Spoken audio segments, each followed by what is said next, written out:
In his defense, Carter really had little choice. So it was evident that Carter had little choice.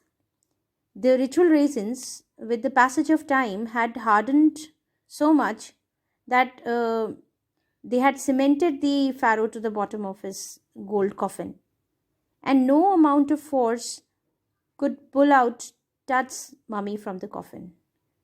He tried to heat it up in the blazing sun also, hoping that the raisins would get loosened up and it would be easier for them to take the mummy out. But that experiment also failed.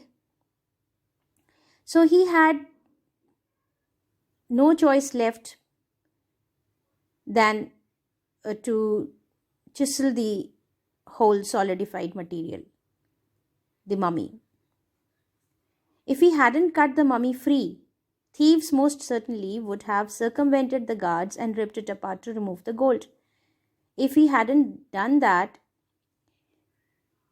thieves would have circumvented the guards, would have cheated the guards, and would have ripped it apart, ripped the mummy apart to remove the gold, because the mummy was adorned with a lot of gold. So because he had to keep the whole mummy as well as all the treasure safely, he had to do something about it. In Tut's time, the royals were fabulously wealthy, and they thought or hoped they could take their riches with them. So Tut was from a royal family, and the royals at that time were fabulously wealthy. That means they were very, very wealthy, and they believed in life after death. So they, when they died, they were buried with lot of riches. They, they believed that they could probably carry their wealth to the other world.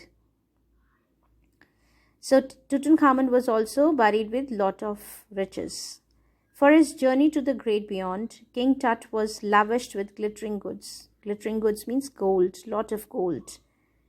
Gold and precious gems, precious collars, inlaid necklaces which had gems inset, and bracelets, rings, amulets, a kind of magic charms, a ceremonial apron, sandals, sheaths, coverings for his fingers and toes, and now iconic inner coffin and mask, all of pure gold. And in fact, the coffin with that face, which has become iconic now, very famous, and the mask, all of pure gold.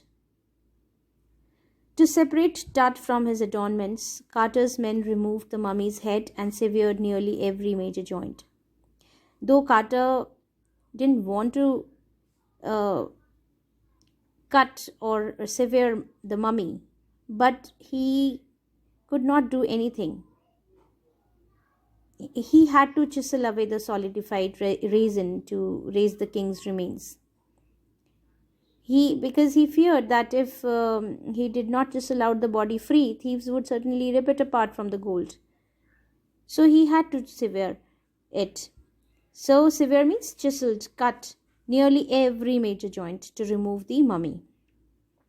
Once they had finished, they reassembled the remains on a layer of sand in a wooden box, and they reassembled the whole the different parts of the mummy in a wooden box, in which they put the sand first, and there they reassembled the whole thing with padding.